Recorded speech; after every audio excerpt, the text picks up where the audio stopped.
मैं हूं मनोज मनु। आप देख रहे हैं मुद्दे की बात। हरदा हादसे पर इस वक्त हम सीधे चलेंगे। वरिष्ठ पुलिस अधिकारी इरशाद अली कुछ बोल रहे हैं, उनको सुनते हैं पहले। तो बाकी जो फैक्ट्स हैं उनके लोग यहाँ पे मौजूद नहीं है, तो उनके पेपर से एक बार चेक कर लेंगे। जो हम लोगों को प्रशासन से उपलब्ध हुए उसके बेसिस पे बता पा रहा हूँ। सर, अभी तक क्या केस रजिस्टर किया गया, किसके खिलाफ किया गया है, कोई अरेस्टिंग या कुछ अभी तक कुछ? अभी एफआईआर दर्ज की गई है। सस्पेक्ट एक व्यक्ति को अभी डिटेन किया गया है और प्रोसेस जो है, बाकी लोग जो उसमें नामजद हुए हैं उनको जो है उनके लिए टीम्स जो है लगी हुई है और होपफुली बहुत जल्द उनकी गिरफ्तारी कर लेंगे। कोई सर इसमें नेम अक्यूज्ड है?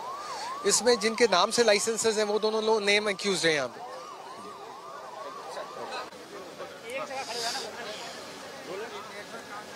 सर, ये घटना हुई आज फैक्ट्री है या स्टोरीज है, पहले तो ये क्लियर कर रहे हैं अभी क्या था यहाँ पे और कितने बजे घटना है और किस कारण से घटना हुई? ये जो घटना जो आज सुबह अराउंड 11:30 बजे हुई है, तो पटाखा फैक्ट्री जो था यहाँ पे ब्लास्ट जो हुई है वो happened at around 11:30 in the morning.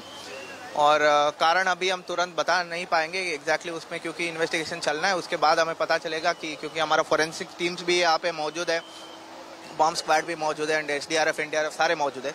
उनके रिपोर्ट अनुसार और जब इसका जांच होगा तब उसके बाद बताया जाएगा। ठीक सर, अभी तक थैंक यू। कैजुअलिटीज हुए सर? बन गई आ जाओ। हाँ बोलो, बताओ। हाँ बोलो।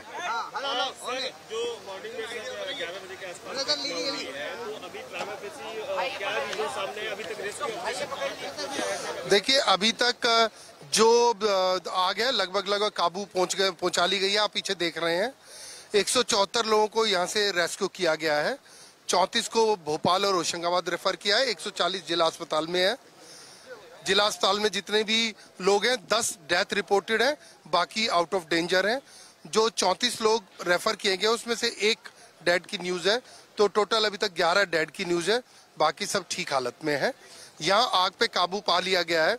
अब जो डेब्रिस है, डेब्रिस को पोकलेन मशीन की सहायता से हटाया जा रहा है कि कोई उसमें ह्यूमन बॉडी ना हो। अभी तक कोई भी मिसिंग रिपोर्ट हमको नहीं हुआ है कि हमारा व्यक्ति है। आप लोगों से भी निवेदन है कि 3 हमने पीआरओ के माध्यम से फोन नंबर दिए हैं कि किसी का अगर कोई घर वाला मिसिंग है तो वो हमको रिपोर्ट कर सकता है, हम उसको बाई चांस इस फैक्ट्री से रिलेटेड हो। तो अभी कोई मिसिंग रिपोर्ट नहीं है, पर फिर भी हम पूरे डेब्रिस को हटाएंगे और देखेंगे उसमें कोई बॉडी ना हो। नहीं, अभी तक देखिए मिसिंग रिपोर्टिंग नहीं है, तो ऐसा हम मान सकते हैं कि शायद कोई ना हो, परंतु ऐसा कहने से पहले पूरे डेब्रिस को हटा के देखना आवश्यक है, तभी निश्चित रूप से कह पाएंगे। प्रयास कर रहे हैं और हटा रहे हैं।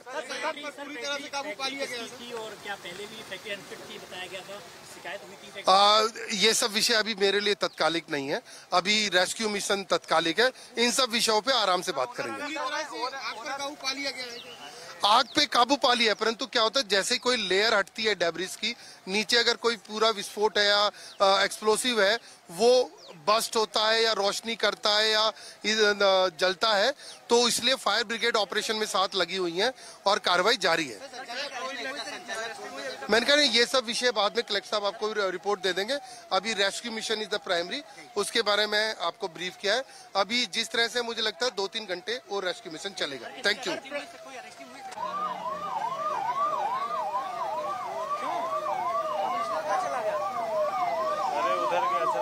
गलती करी, सिंगल नहीं करा।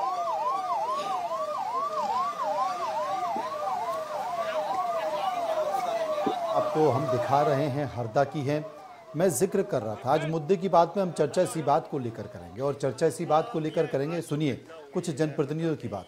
दूसरी बार एक ही जगह पे घटना हुई है, आप जनप्रतिनिधि हैं, आप पहुंचे हैं। देखिए, मैं जनप्रतिनिधि अभी 2 महीने पहले ही बना हूं, यहाँ का विधायक। इसके पहले दूसरे विधायक और मंत्री रहे हैं।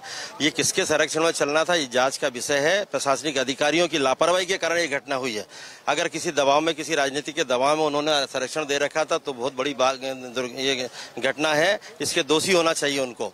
क्यों हुआ और आप देख रहे हैं ये परिवार उधर पीछे मकान देख के आए हैं, एक गोडाउन में अभी भी फटाके पड़े हैं, मकानों देख के आ रहे हैं, लोग बर्बाद हो गए, लोगों के परिवार के सदस्य चले गए। मेरी विधानसभा के सब क्षेत्र लोग हैं, हम लोग भी दुखी है, हम पीड़ित हैं।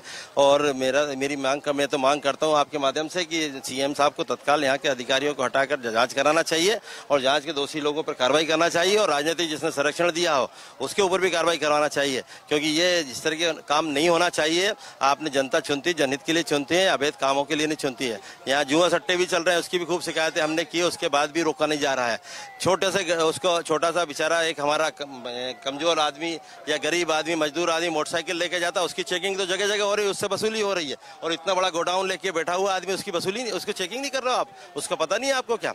सब पता होने के बाद भी यहाँ ये घटना हुई है, दुर्भाग्यपूर्ण है और हम दुखी हैं, और इसकी कार्रवाई होना चाहिए, इसकी जांच होना चाहिए और तत्काल कार्रवाई होना चाहिए, और उनको मुआवजा दिया जाना चाहिए प्रॉपर, क्योंकि ये प्रशासनिक लापरवाही से हुई है। इसलिए उनको 1-1 करोड़ रुपए मुआवजा मरने वालों को, और जो घायल है उनको 5-5 लाख रुपए मुआवजा दिया जाना चाहिए। किसी का हाथ चला गया, किसी का पैर चला गया तो वो जीवन यापन कैसे करेगा? इसलिए 5-5 लाख रुपए कम से कम दें तो वो जीवन यापन तो कर सके। ये मेरी मांग है, और निश्चित है आगे भी मांग करूंगा। 2 फैक्ट्री आगे और हैं, वो भी बंद होना चाहिए। अंदर गोडाउन बने हुए हैं, वो बंद होना चाहिए। या हरदा में कम से कम 20 किलोमीटर दूर होना चाहिए, जहाँ लोग नहीं रहते हो, वहाँ इस टाइप का काम हो तो ज्यादा अच्छा। यहाँ नहीं होना चाहिए, नहीं तो जन आंदोलन में छिड़ूंगा, और जनता मेरे साथ है। अभी दिन भर से मैं बात कर रहा हूँ, सब तैयार है कि आप आगे होइए।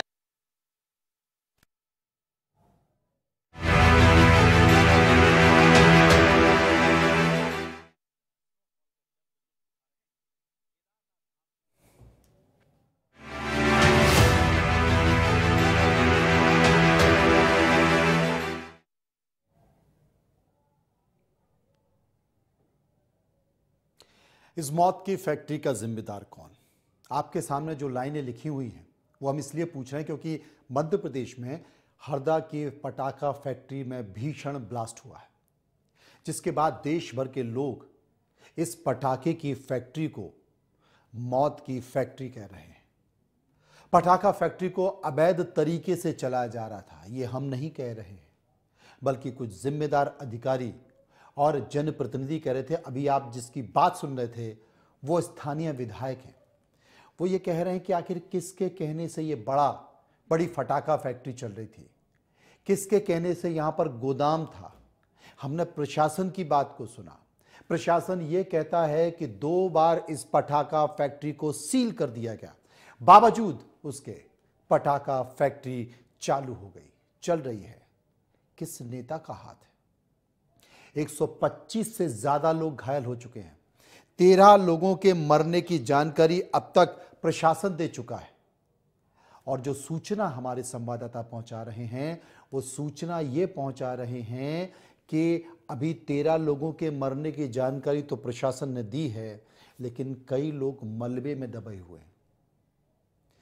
रेस्क्यू ऑपरेशन चलाया जा रहा है, मलबे को हटाया जा रहा है, उसमें से भी ब्लास्ट यानी कि धमाकों की आवाज आ रही है। मध्य प्रदेश जागा नहीं है।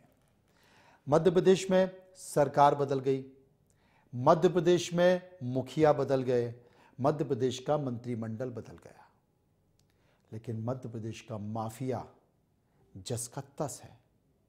मध्य प्रदेश का माफिया अभी उसी माफियागिरी में लगा हुआ है जिसमें पहले लगा हुआ था। कम समय हुआ है,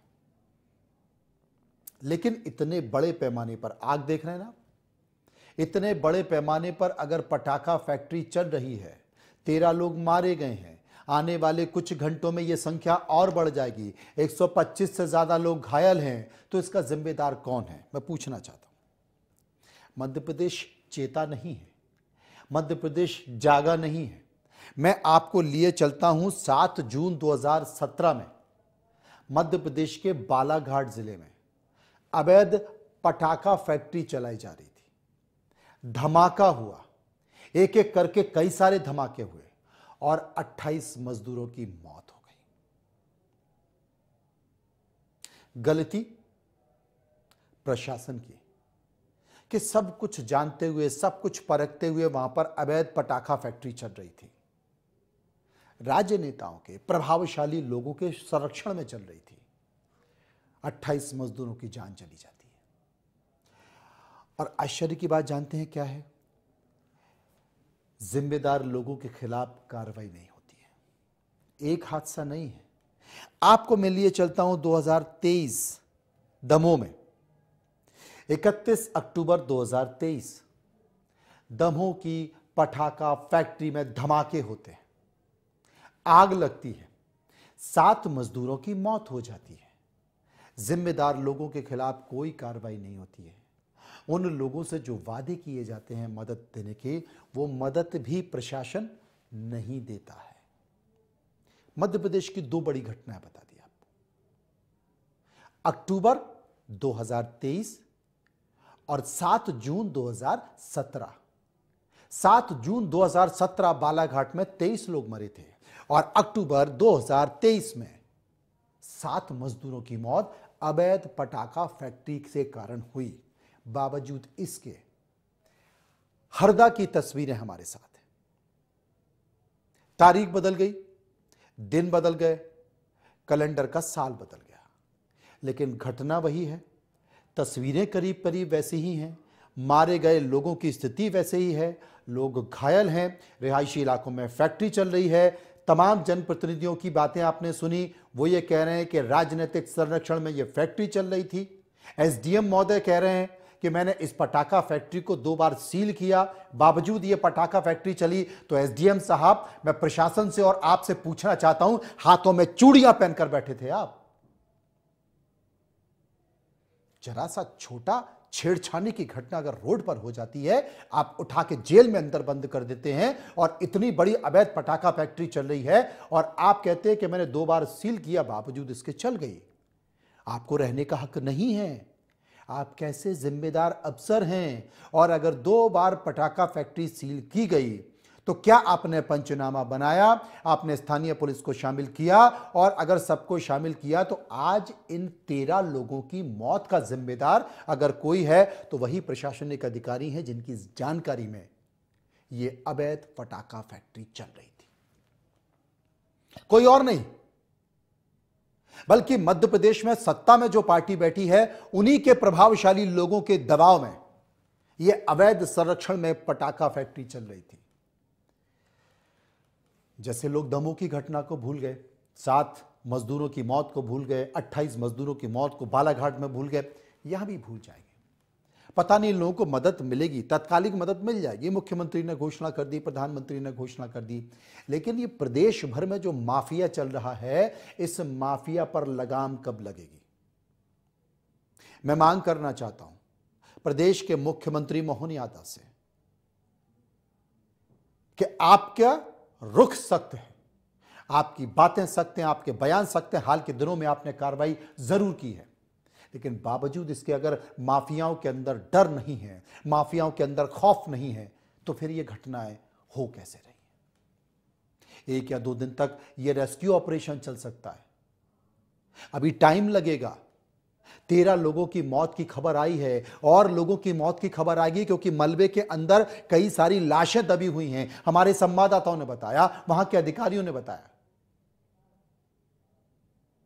अब हादसे के बाद प्रशासन जाग गया है।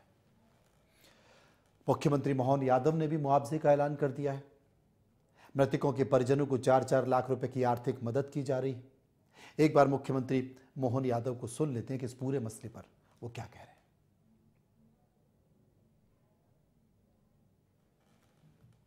जानकारी आते ही हमने तुरंत अपने प्रशासन को एक्टिव करते हुए जो हो सकता है वो सब करने के लिए लगभग 50 से ज़्यादा एम्बुलेंस हमने रवाना कर दी है। इसमें घायलों को तुरंत नज़दीक के हॉस्पिटल में इसकी सुविधाएं मिले, बर्न यूनिट चालू हो जाए, इसलिए इंदौर, भोपाल, होशंगाबाद सभी दूरबर्न यूनिट और डॉक्टरों की टीम तैनात कर दी है।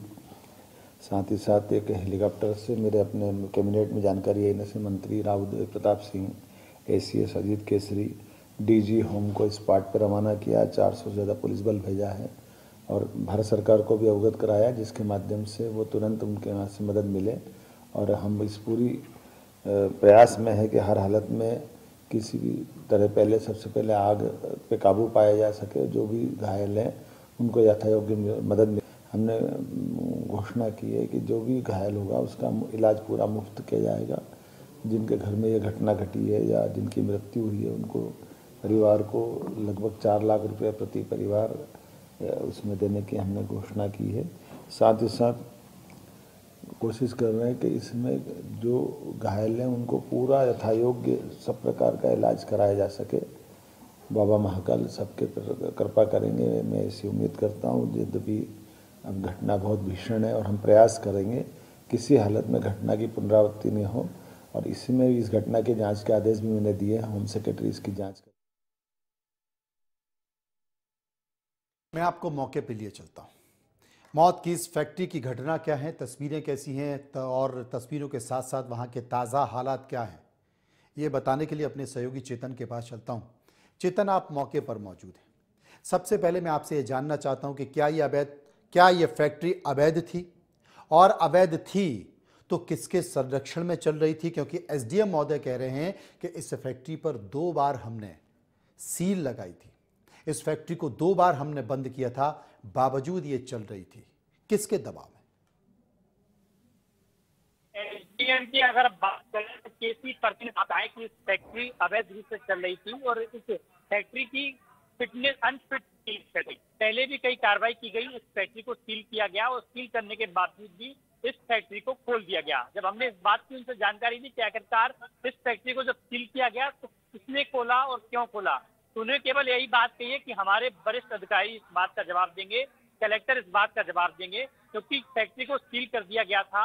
इस फैक्ट्री की लंबे समय से क्षेत्रवासियों ने शिकायत की थी। उसके बाद जब जांच की गई, जांच में कमी पाई गई थी, कमी पाने के बाद फैक्ट्री को सील कर दिया गया था। मामला हाईकोर्ट में चला गया था और हाईकोर्ट में मामला चलने के बावजूद भी इस फैक्ट्री का संचालन हो रहा था। लगभग 40 फीट की ये दीवार थी। इस फैक्ट्री के मालिक राजपाल हैं, 3 भाई हैं जो इस फैक्ट्री को मिलकर संचालित करते हैं। राजेश अग्रवाल राजू, सोमेश अग्रवाल सोमू और प्रदीप अग्रवाल, ये 3 व्यक्ति इस फैक्ट्री के मालिक हैं और 3 व्यक्तियों पर प्रशासन ने एफआईआर दर्ज कर ली है। 40 फीट की दीवार थी और अंडर कंस्ट्रक्शन में भी ये काम चल रहा था। उसके बाद जब विस्फोट हुआ, एक चिंगारी पकड़ी, उस चिंगारी ने पूरे आसपास के इलाके में तबाही मचा दी। लगभग यहाँ का 500 मीटर का इलाका है और इस इलाके में लगभग 200 से ज्यादा घर हैं। लगभग कैजुअलिटी की अगर हम बात करें तो अब तक 13 लोगों की मौत की खबर सामने आई है। हालांकि यहाँ के जो आईजी हैं उनने 11 लोगों की मौत की पुष्टि कर दी है। बताया जा रहा है कि मलबा अभी भी दबा हुआ है और मलबा को जैसे ही निकाला जा रहा है तो आग और चिंगारी लगातार निकल रही है। जानकारी ये भी आ रही है कि 13 लोगों की मौत हो गई है, लेकिन जो रेस्क्यू ऑपरेशन है, ये जानकारी मिल रही है कि जो रेस्क्यू ऑपरेशन है वो अभी 2 या 3 दिन और चल सकता है। ये भी जानकारी मिल रही है कि इस रेस्क्यू ऑपरेशन के दौरान कई सारी और भी जो दबे होने की संभावना बताई जा रही है, लोग दबे हो सकते हैं, उसकी भी जानकारी मिल रही है।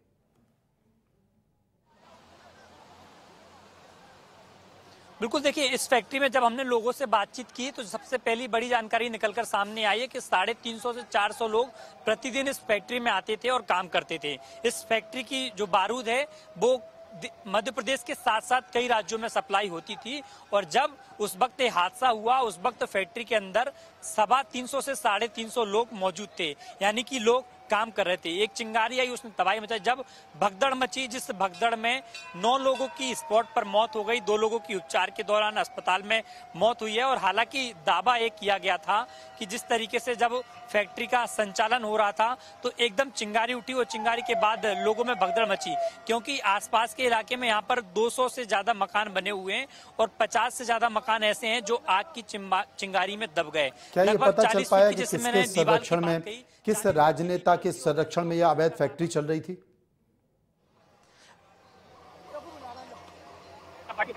देखिए, कांग्रेस के नेता दावा कर रहे हैं, भारतीय जनता पार्टी पर आरोप लगा रहे हैं। राजनीतिक पार्टियों की अपनी अपनी बातें होती हैं, लेकिन जिस तरीके से जो सूचना सामने निकल कर आई है कि इन्हें राजनीतिक संरक्षण था, हरदा के किसी बड़े नेता का, इनको जो अग्रवाल ब्रदर्स हैं जिनकी फैक्ट्री थी, उनके संरक्षण में लंबे समय से इनकी साठगांठ प्रशासन के जो बड़े अधिकारी हैं उनसे भी अच्छी साठगांठ थी। यही कारण था कि प्रशासन ने जब इनकी फैक्ट्री को सील किया उसके बाद लेन देन कर इस फैक्ट्री को बाद में शुरू करा दिया गया, क्योंकि आसपास पास जिस तरीके से मैंने बताया कि 50 मकान हैं और 50 मकान पूरी तरीके से तबाह हो गए। कमिश्नर ने दावा किया है कि अभी रेस्क्यू ऑपरेशन कल शाम तक या परसों तक चलने वाला है, यानी कि 2-3 दिन तक रेस्क्यू ऑपरेशन चलेगा। प्रशासन ने एक हेल्पलाइन नंबर जारी किया है। उस हेल्पलाइन नंबर में जो क्षेत्र के लोगों की जो शिकायतें थी, उन शिकायतों के आधार पर तो लोगों को निकाल लिया गया, लेकिन जो लोग बाहर के हैं, जो लोग बाहर से आते हैं, जो काम करते हैं, उन लोगों की सूचना अब तक नहीं मिली। क्षेत्रीय लोगों की अगर माने तो दावा किया जा रहा है कि अभी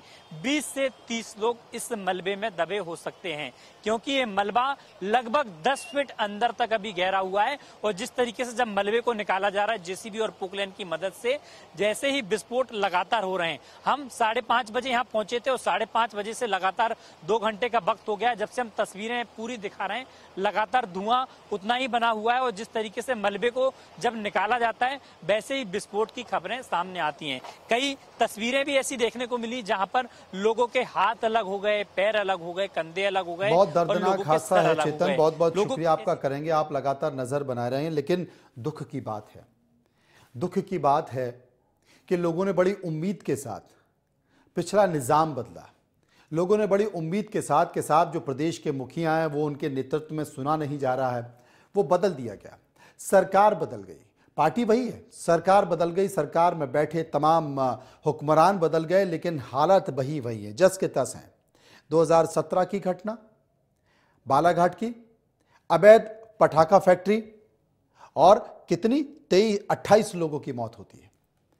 2021 की घटना दमोह की, कितने लोगों की मौत होती है। 2023 की घटना, कितने लोगों की मौत होती है, 7 मजदूरों की मौत होती है। वही अवैध पटाखा फैक्ट्री किसके संरक्षण में चल रही थी?